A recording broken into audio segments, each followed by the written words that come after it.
Hi, everybody. I'm Candid Frank. My microphone here. Let me help my microphone be part of the party. No, it's this way. Okay. Yeah, we got it in there. No. There. A little better. All right. So, hello, everybody. You see the flag in behind me there? That flag in behind me is a Canadian flag representation. Actually, it looks like the crest on, remember that? Oh my goodness, the golden goal. That's the right, the 2010 Olympics. The Vancouver Olympics. Crosby's golden goal. I think that's the crest that they wore, and that's the theme of this show. It's about the great moments by Canadians, of Canadians, and of course of the cities in Canada, the leagues in Canada, and also the teams in other leagues that expand beyond Canada. So I think it's fair to say, if not all year, this is a big moment for Canadians in sport. And the big moment is, of course, the Toronto Blue Jays playing in the playoffs. They passed the Yankees into first place only because they manhandled them a few months ago. Because if they hadn't have manhandled them, there might have been another tiebreaker that might not have gone their way. So the Jays finished first in the American League East. Now they sit back and they wait to see what happens everywhere else. And all the rest of the wild cards are going on now. And you want to talk about the Dodgers and Reds first? Yeah. So this was an exciting start. Shohei Ohtani and Blake Snell both had 2 home runs apiece. That helped LA in the end to a 10-5 final. What was slightly more concerning for the Dodgers, I think, though, is the fact that in the top of the 8th inning, their pitching staff threw 59 pitches, which is a bit of a concern. Dreyer walked in a run. That was the 3rd run of the frame for them that allowed Cincinnati to send the tying run to the on-deck circle. At the end of the day, though, catcher Tyler Stevenson chased a bunch of pitches outside of the strike zone before striking out on a 3-2 slider. Then the Reds put up Brian Hayes, and then Dreyer actually managed to induce a pop-up to end the inning. But that 59 pitch inning is something I think that's going to stick with them for a long time. That's not the kind of inning that you need to have, especially when it comes to wild card or playoff baseball. So no, not at all. And then of course we had the Sox and the Yankees. Yeah, that was an absolutely dynamite pitching performance by Crochet. All he said that he wanted to do was play Clash Royale on his phone. So at the end of it, he sat down and just started playing. It was a 117 pitch gem in game 1 of the wild card. 3-1 Red Sox win that put Boston just 1 win away from sending the Yankees home and moving on to the divisional series. It's one of those pitching performances where you can't help but be in awe of the guy. His 11th strikeout was one on a 100-mile-an-hour pitch. Yep. And it was his 117th pitch of the evening. It's one of those, you got to kind of marvel at the dude's longevity and his ability to go 7 2/3 innings. He had, I think the most pitches he threw up until then were 99, I think, in the regular season. Yep. And so it was incumbent and important to him to get the first win, which the ace of the staff needs to do. And what you had here is you had what the assumption is the Yankees put their ace out there up against the Red Sox ace, and the Red Sox ace did a little bit better, enough better to win. And this was the reason why a lot of people, some of the experts, Aaron, were more concerned if the Jays would have had to have played Boston than they would have been playing the Yanks, just because of the pitching, the high-end pitcher that they have. Because in a 2-game series, the better number one pitcher creates, you only have to win one more game, right? So it was quite an interesting series of innings to watch. It was amazing. It was fun to watch, and those guys sure can pitch. So the Red Sox win 3-1. The Tigers win 2-1 over Cleveland. The Padres lose to Chicago 3-1, and the Dodgers win 10-5. Shohei Ohtani, I think he had a home run in his first two at bats. So, he's back to where he is. Let's go over to the NBA. And by the way, there was a Canadian pitcher there for the Cubs. He lost, unfortunately, but he's obviously an important pitcher to the Cubs. Oh, for sure. We've got the Lakers, and we're talking now what, James? Yeah. Technically speaking, it's called nerve irritation in the glute. I prefer to call it a pain in the butt. He's going to have a slow ramp up to the regular season. Apparently, there's nerve irritation there. It doesn't sound like a significant concern, but for a 40-year-old NBA veteran, it's one of those things where he's got to sort of ease himself into it. He was held out of practice on Tuesday. Gabe Vincent, Marcus Smart, and Ado Tierro were also out with injuries. So it's 23 years worth of wear and tear on James's body. He played in 70 of the Lakers' 82 games last season. It was his second highest game tally since playing a full 82 game season for the Cavs during the 2018-19 season. So, wear and tear on the body is one thing, but it doesn't look like he's planning on slowing down. They are considered favorites for another long run, especially with the Luka Doncic in camp, which could also be potentially his last NBA season. It'll be interesting to see where it goes from there. Yeah, good basketball player and a beast, a truly giant beast. With the Raptors, Scotty Barnes has to be the Raptor beast, but they traded for a guy in Brandon Ingram that they would like to see what it's like with both of them playing.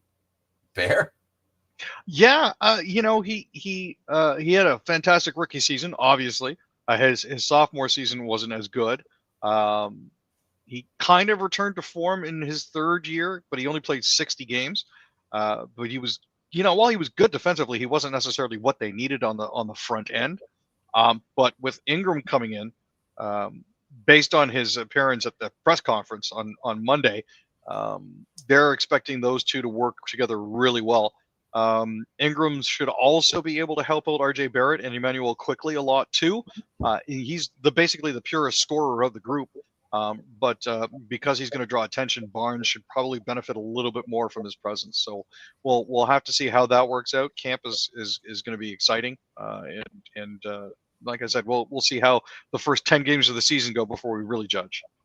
Let's talk about the Canadian Football League, and we start with the Elks beating the Rough Riders and sticking another nail in the Argos coffin.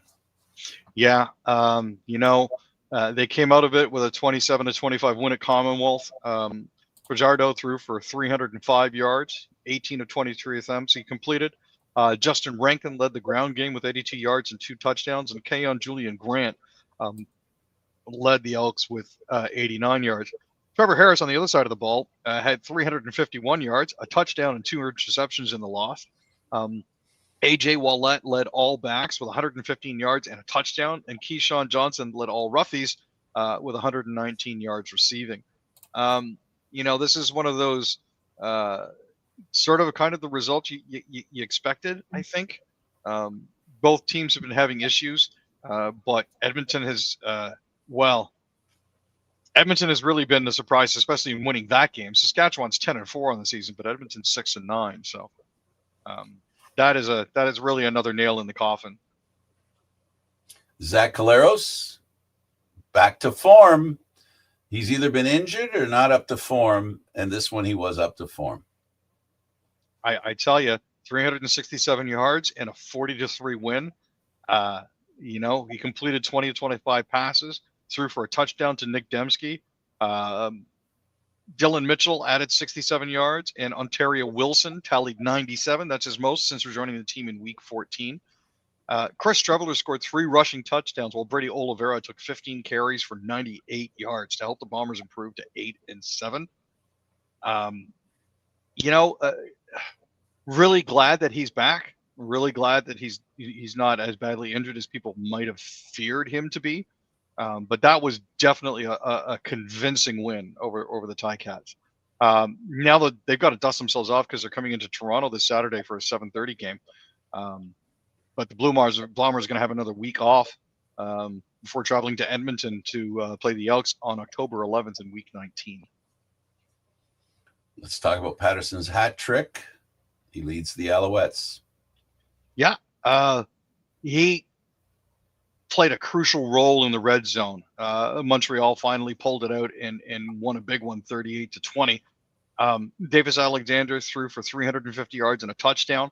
Patterson ran in 3 with an additional 20 yards receiving. Tyler Sneed led the receiving corps with 115 yards on 8 receptions. On the flip side, Vernon Adams Jr. had 238 yards, a TD and an INT. Dedrick Mills had 81 yards on 10 carries, and Dominique Rhymes led Calgary through the air with 83 yards on 5. Montreal got their first points of the game off of a rouge. That's going to be going away next year. But they found it again after Jose Maltos kicked an attempt through the uprights from 44 yards away. So this had been dubbed the Philpott Bowl because the two brothers were facing off against each other. It was only for the second time in their CFL careers. Jalen Philpott got the first strike as he caught a 14-yard pass from Vernon Adams Jr. for the score. So all in all, a very entertaining game. Absolutely. And then the Lions took down the Argonauts, and all hope for the playoffs. They can't make a mistake, and the other teams they're chasing can't do anything right. So they're not mathematically eliminated, but with any kind of logic will dictate that they won't be making the playoffs this year. I was going to say, is 8-10 good enough to make it? Well, not when you consider every team that they're competing with has an 8. Yeah, already. That's very true. So, Calgary's 8-6. Winnipeg and BC are 8-7. Yep. Ugh. And I think BC holds the tiebreaker. Right. I think, Montreal has a tiebreaker because Montreal's at 8 as well, if I remember correctly. Sorry, I'm not looking at the standings. I'm just going by recollection. The point being that because of the poor start they've had to the season, they've given up a lot of tiebreakers, like one to Hamilton, one to Montreal, and then to BC. And I'm not sure about Calgary. I'm not sure. I think they won against Calgary and they lost against Calgary. So I guess the total points there, I don't remember. I think the Argos won a close one. I think Calgary won one that was a little easier. And so the point differential will be on the side of Calgary. But the point is, I seriously doubt that all 3 of those teams that the Argos are competing against are going to lose every game till the end of the season. So all 3 of their games. And unfortunately, the Argos have to start by winning all their games. And it doesn't look good. Is it a happy moment for those of us that follow the Argos? As a reporter, it makes me unhappy because the relevance of the games, part of the reporting is reporting on what interests people. And unfortunately, what naturally happens is when you end up with a team that's out of the playoffs, even their fans, they'll hope for the best. They don't like Hamilton, so they'll show up for that game against Hamilton. And the spoiler role, the beating a longtime rival, those are still live and kicking. Those are still happening. So the game will be of much interest. It just won't be one that talks to the playoffs, but they'll delay their elimination if they can beat Hamilton. And it's going to be a really good game because this is now one of those situations where players are going to be playing for the jobs. And it's tough to win a game when you only get 1 touchdown and you have to rely on your kicker's leg for the other 5 field goals. There's the 15 points there. I had a lot of higher hopes going into this season, specifically with Arbuckle and his performance last year in the Grey Cup. I was definitely hoping for better. I think there were issues with the handling of Kelly's injury. I don't know if he would have necessarily been ready to be back early, but it's one of those situations where they didn't do anything with regards to shoring up their quarterbacking, which I think led to that. Not to mention losing some key defensive players in free agency this summer. So that didn't help either. For me, it comes down to simply one thing. One thing that ruined their season. It comes down to one thing. What was that, Frank? Well, it was we know it wasn't the quarterback, actually, by virtue of how he played. I know going in, what you said is very true, but they did pay him a lot of money to be on the team. Fair. Big thing that the Argos didn't do is they didn't come into the season with a running game. And that was the end of them. That was it. They couldn't generate a running game. That meant that 3rd and 1. That meant that have the defenses guessing as to whether they're passing or running were taken off the table. Losses, and because they didn't have a running game, the quarterback was always on the run. So that was the only running that was being done. The quarterback away from the defenses. Because they knew they could go after the quarterback, and they could do it with just 4 guys too. So the Argos made some mistakes. I'm sure in hindsight there are things that they know they did wrong. Are they things that they should have known better or didn't work out for them? Is irrelevant. The point is the team is now playing games. They're playing a game on Saturday, which matters. But they're on the slimmest, as we've described, slimmest edge of being able to say their games matter that they're playing. They can matter to them as individuals, moral victories, but we know in football how much moral victories count. Yeah, it doesn't put bread on the table. No, it doesn't. Not at all. Let's go over to tennis and let's talk about golf. So Coco Gauff actually had to go the distance with Canadian Leylah Fernandez on Sunday. She managed to close out a tight 3-setter, 6-4, 4-6, 7-5 on Sunday to advance to the 3rd round at the China Open. She overcome a relatively significant second set stumble and then struggled to serve out the match in the 3rd before breaking Fernandez in the 12th game of the deciding set to clinch it. Gauff is now actually through to the semifinal. She'll be playing later tonight / early tomorrow morning. And it's going to be interesting to see if she can carry it all the way through. Flip side of that, Eva Lees beat Elena Rybakina 6-3, 1-6, 6-4, and McCartney Kessler was leading Barbara Krejcikova 1-6, 7-5, 3-0 when Barbara had to retire from the match. So that's currently being played at the same time as the men's ATP 500 tournament.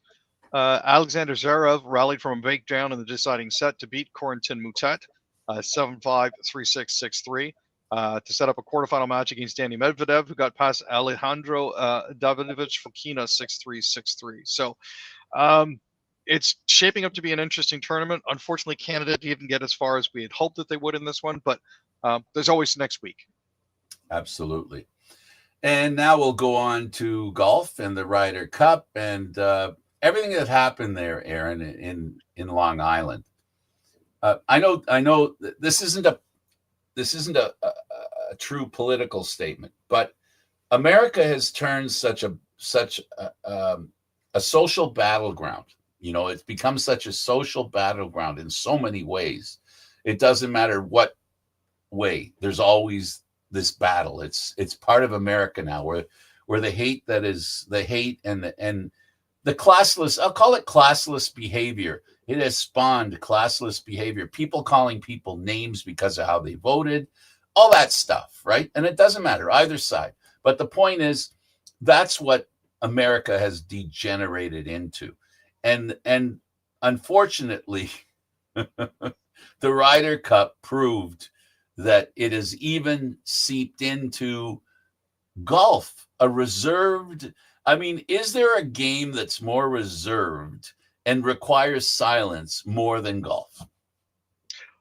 Other than potentially tennis, when it comes to serving, I can't think of any other sport that requires or needs silence the way that golf does. Or expects it. It's the norm.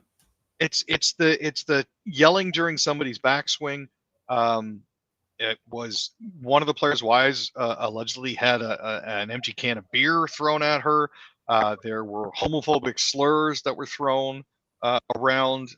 There was also a racist taunt that went up. You know, none of it ever should have happened. It's and I blame Adam Sandler for this. If it wasn't for the popularity of Happy Gilmore, none of this crap would have happened. Well, I think this was his next movie, Unhappy Gilmore. Yeah, it was not. It was difficult to watch, difficult to listen to. It's terrible what America's turned into. It's a battleground. It's a classless.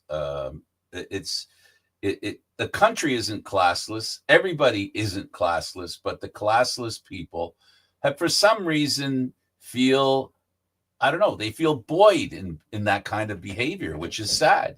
It's truly sad. And it goes for all the sides. It's just, people just think that disrespect is cool. And you know what? It ain't to me. Let's go over to hockey and let's talk about the respect a player gets when he wants to sign a contract. And I think when it comes to the Wild and Kaprizov, $17 million is a lot of respect. I think, to be honest, I think he's earned it. He signed an 8-year, $136 million contract extension that's going to keep him to Minnesota through 2033, 2034, with an AAV of 17 million. This even surpasses Leon Draisaitl's 14. According to this, according to the Athletics' Michael Russo, Kaprizov is going to be getting $1 million a season, along with a July 1 signing bonus of $18.1 million from 2026 through 2029, then 16 million in 2030, 14.2 million in 2031, and 12.7 million in 32 and 33. The extension also features a full no-move clause. This deal will kick in with the 2026-27 season. His current contract, which was a 5-year, $45 million extension, was signed in September 2021, so it's going to be expiring after the season is over. The 5th-round pick by the Wild in the 2015 draft. 5th-round pick. What? 185 goals, 340-goal seasons, and 386 points. That is absolutely hefty contract. Apparently, what are we saying here, Aaron? That every team passed on him 4 times. It looks like that, yeah. Like somebody's getting fired in the scouting department for sure.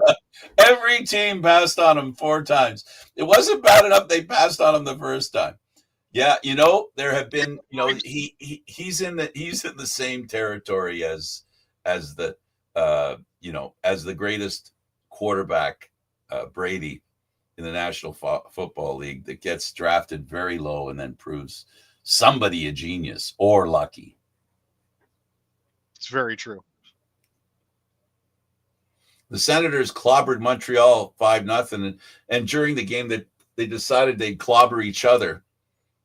Yeah, they found themselves on the wrong end of a 5-0 score, losing to the Habs in Quebec City. They were kind of hoping to win over hockey fans, but at the end of the night, they were the ones getting jeered out of the building. It wasn't a great outing for Leva Merolainen. He played the entire game and gave up 5 goals on 23 shots. Brendan Gallagher for the Habs helped set up 3 of the 5 goals. On Sunday, Linus Ullmark stopped 14 shots in Ottawa's 2-0 win over the Devils. And on Tuesday, Jacob Dobush needed only 16 saves for Montreal to blank the Senators. Struble crossed Janik in the face.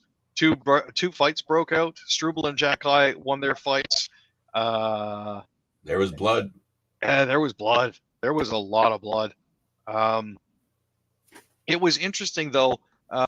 From some of the snippets of the game that I caught, it definitely felt like more of a home game for Montreal than for Ottawa. Not surprising.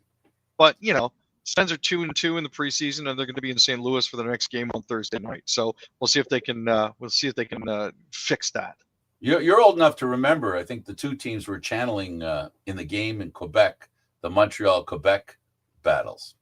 Yeah, certainly the old Nordiques. Oh boy, Those were a lot of fun to watch. absolutely. Let's talk about Brady Tkachuk. So he's in his 8th season. It's his 5th as captain of the Ottawa Senators. If you didn't get enough of the wall-to-wall coverage of him during the Four Nations Cup, get ready for it. They're actually running a small Prime Video series called Face Off inside the NHL on him now. It's going to be launching October 3rd. They're halfway through the preseason now. He says, "Yeah, I'm pretty much an open book. So you're going to see a lot of the real me in this series." And I got to say, I don't hate him nearly as much as I used to.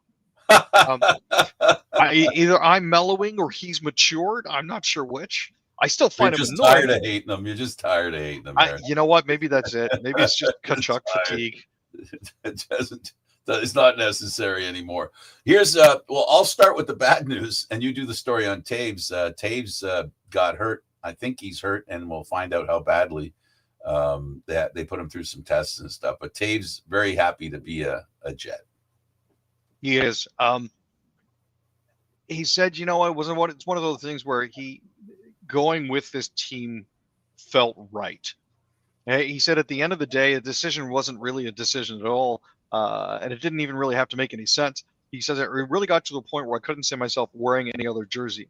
It wasn't something where you write down the pros and cons on a piece of paper. To me, it wasn't rational at all. It was more of an intuitive thing where it just feels right. And in the same way that Tavares signed with Toronto, realizing his dream.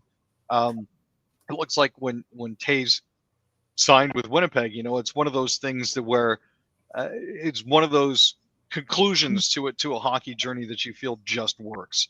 I'm hoping that he'll be able to regain his old form, and it's definitely something that Winnipeg could use. Connecting with family and friends is another 100%. thing that, Well, let's talk about the Flames. Yeah. Here we go. Sorry about that. Rookie Gryden. Matvei Gryden actually looks like he's sticking with the Flames. They've reassigned 7 players to their AHL affiliate, the Wranglers, and put 4 more on waivers for the purpose of reassignment Tuesday afternoon. It gave us a bit of a look at what their opening night lineup might look like. Ryan Huska was saying you're kind of running out of time here, so you have to make sure your last couple of games are really good.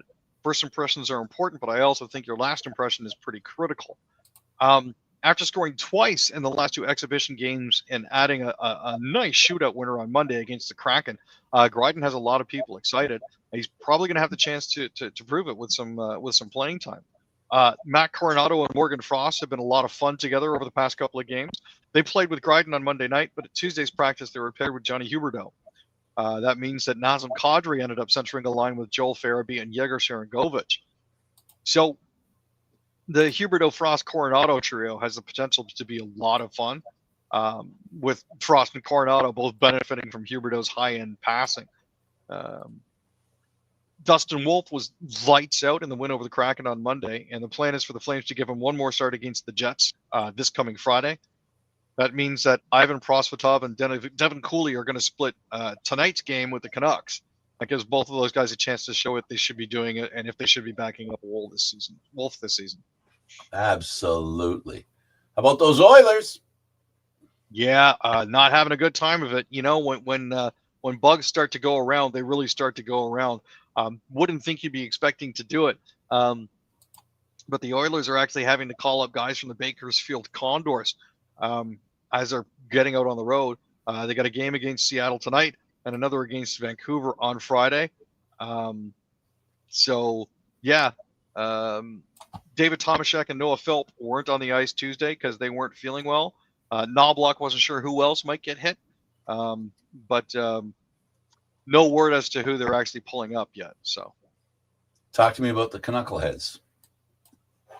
So they're starting to winnow down the roster. I think they've got it down to I think it's 32 players right now. Yuri Patera played 7 games for the Abbotsford Canucks last season. Artur Silovs played 21 regular season games before backstopping Abbotsford to the league title. He has actually been sent down, as well as Joe Labate and Mackenzie McEachern and Jimmy Schultz. This is for the purpose of reassigning them to the AHL affiliate. The other guy that's being sent down is Nikita Tolopilo, who had a good preseason for them and a decent camp. But it looks like they're going to be giving them at least another year down in the minors. In a perfect world, Patera clears waivers to work in tandem with Tolopilo, who is now going to become the insurance policy if Thatcher Demko or Kevin Lankinen sustain an injury. Patera was signed to a 2-year tier-way contract on July 1st. He went on waivers for the purposes of being assigned to the AHL when Lankinen arrived there. So we'll have to see what happens here. I know the lines are slowly coming into shape. Hopefully we'll have something before the end of the weekend. Maybe, I don't know, hopefully we'll have something on Monday or Tuesday to give you about that. Looking at the Maple Leafs, rumor is the Pacific Division has a team interested in one of the Leaf players. Hopefully it's one of the ones they want to send somewhere. Well, it currently seems that Robertson is still on the trade block and that the San Jose Sharks are one of the teams that are currently kicking tires. Now, they say that there are multiple teams, but San Jose Sharks are the only one that are currently named. I can only assume that they're going to be looking for a little more talent out that way. Seattle was, I think, bruited about as a potential destination, as well as even Vancouver. We'll have to see what falls out of this, though. What it's coming down to is they're more than happy. They're trying to be honest, they're not interested. They're not interested in even making trades for players. They'll be happy with a draft pick. And San Jose should be okay with draft picks and may be able to spare a second or a third rounder. And I think if they offered that, I think the Leafs would take it, just because it would help get rid of the logjam. They've got too many players in the lineup, and unfortunately, it's not who you want to get rid of that goes. Somebody has to be interested in who you don't want. Yeah. So sometimes you got 3 guys, and there's 2 guys you'd rather get rid of, but the third guy's the guy that people want, and you're stuck. It's not a decision you make lightly, but it's a decision you make numerically. It's a numbers thing, whether it's how many players they have under contract, whether it's how much they have in salary cap to deal with. These are the reasons why things matter. Now, on to really good news. We know that Stolarz was signed. We know that he wanted to be in Toronto, but you know what's really nice in this case? He wanted to be in Toronto and actually asked for a salary that made Toronto want to have him here. Yeah.